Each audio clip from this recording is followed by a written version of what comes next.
देखिए, चतुर्श्रेणी कर्मचारी भर्ती को लेकर बहुत सारे सवाल थे। इन सवालों का जवाब युवा जानना चाहता था और इन सवालों के जवाबों के लिए हम बोर्ड अध्यक्ष मेजर जनरल आलोक राज जी के पास आए हैं कि कोशिश करेंगे कि वो तमाम सवाल जो अभ्यर्थियों ने हम तक पहुंचाए हैं, वह हम अध्यक्ष साहब से जान सके। सर, चतुर्श्रेणी कर्मचारी भर्ती 53,749 पदों पर हुई। सबसे मेन चीज आ रही है पदों की वृद्धि की मांग। आपका एक दिन पहले एक सोशल मीडिया पोस्ट आया कि विभाग से कोई सूचना नहीं है, उसके बाद काफ़ी चिंताएँ बढ़ गई हैं। नमस्कार, जय हिंद।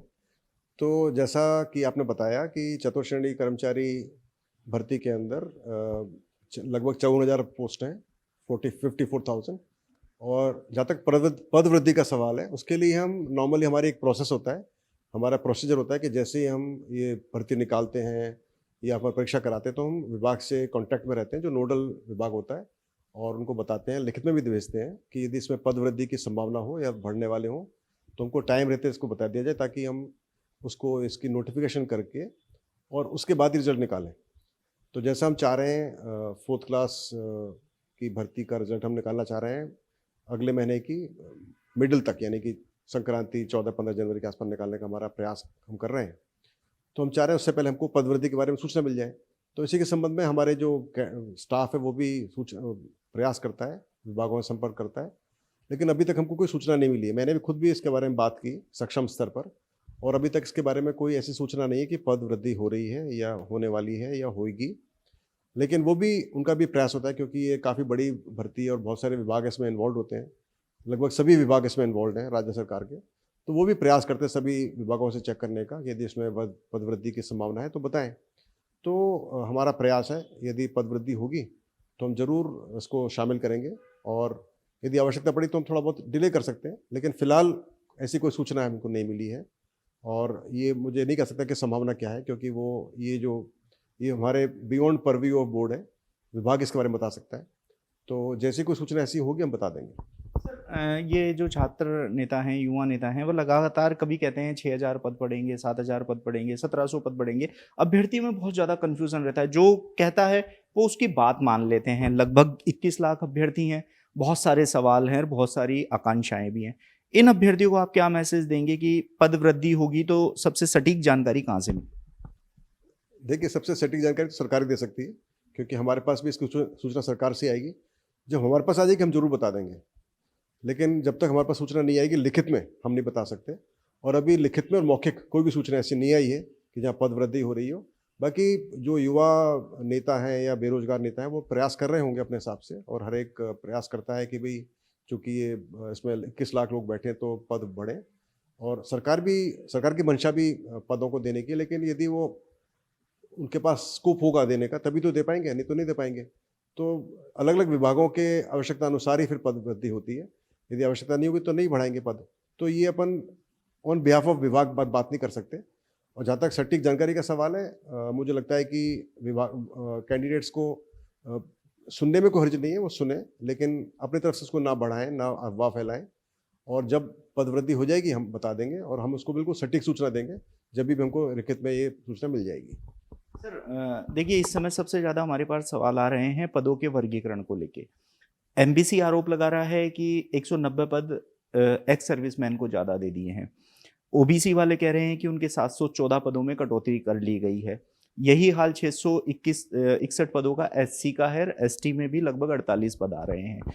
ये पदों के वर्गीकरण को लेकर बहुत सारे सवाल हैं। युवा अब आंदोलन की भी चेतावनी दे रहे हैं कि हमारे पद हमें नहीं लौटाए तो हम आंदोलन करेंगे। देखिए, जहाँ तक पदों के वर्गीकरण का सवाल है, मैं पहले भी कई बार बता चुका हूँ कि हमारे पास विभागों से संबंधित विभागों से बस अर्थना आती है, और इस केस में हमारे पास एक ही नोडल विभाग है, उससे अर्थना आई हुई है, और उसके आधार पर फिर हमने नोटिफिकेशन निकाला है। और वो नोटिफिकेशन जो निकालते हैं वो बिल्कुल जो अर्थना में प्रारूप दिया होता है, जो वर्गीकरण दिया होता है, उसके अनुसार हम उसका निकालते हैं नोटिफिकेशन, और वो बाकायदा विभाग उसको अप्रूव करके हमको भेजता है।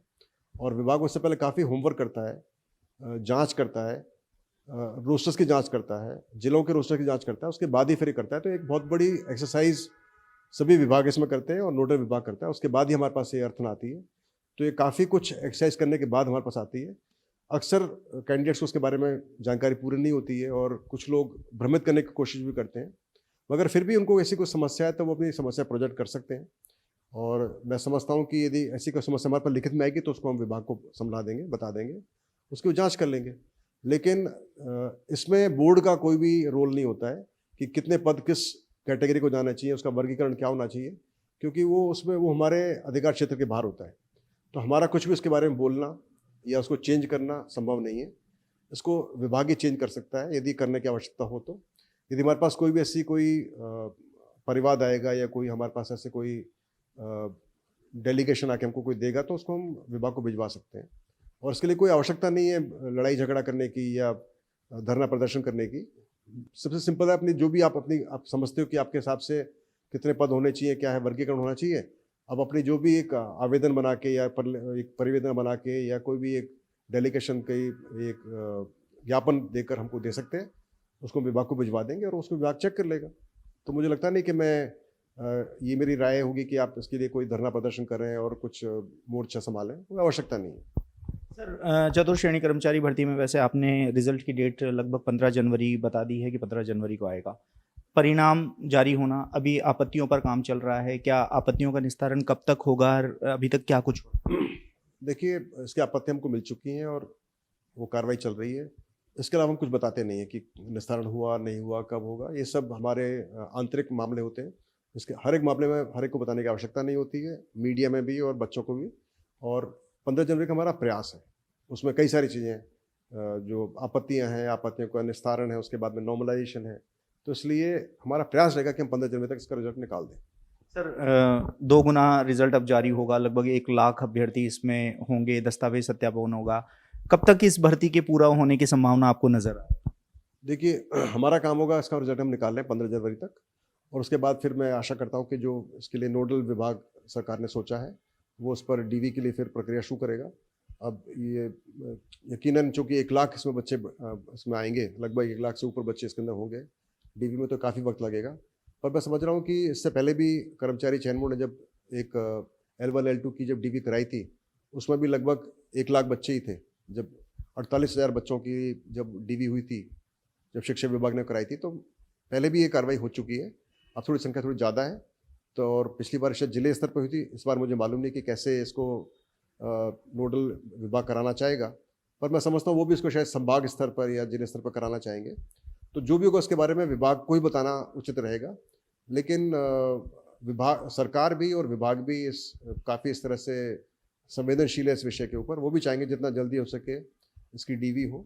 और हमने भी प्रयास किया है कि जैसे जो विकलांग कैंडिडेट्स होते हैं, जो दिव्यांगजन होते हैं, उनको भी हमने पाबंद किया है कि वो अपने स्वावलंबन कार्ड लेकर आएँ, ताकि उसकी वजह से डिले ना हो। और चूँकि ये 10th स्तर की परीक्षा है, तो इसमें मैं लगता हूँ कि जहाँ तक सर्टिफिकेट का सवाल है वो उसमें ज़्यादा परेशानी नहीं होगी, तो काफ़ी फास्ट उसका निस्तारण होगा, डीवी जल्दी हो पाएगी। चूँकि नंबर ज़्यादा तो टाइम लगेगा, पर इसका भी एक निश्चित डेट मेरे बताना उचित नहीं होगा, क्योंकि डिपेंड करता है कि विभाग इसको किस स्तर पर कराता है और कितनी टीम्स इसमें लगाते हैं। तो फिर भी हम प्रयास करेंगे जितना जल्दी हो सके विभाग भी इस पर कार्रवाई करे। बिल्कुल। तो देखिए, चतुर्थ श्रेणी से जुड़े हुए ये कुछ सवाल थे जो युवाओं ने हमसे पूछा था, और हमने बोर्ड अध्यक्ष साहब से इनके जवाब लेने की पूरी कोशिश की है। यदि आपके और कोई सवाल हों तो आप कमेंट बॉक्स में कमेंट कर सकते हैं, हम वो सवाल भी सर से जानकारी लेकर आप तक साझा करेंगे। आप देखते रहिए एजुकेशन नगरी, मैं हूँ ललित वर्मा।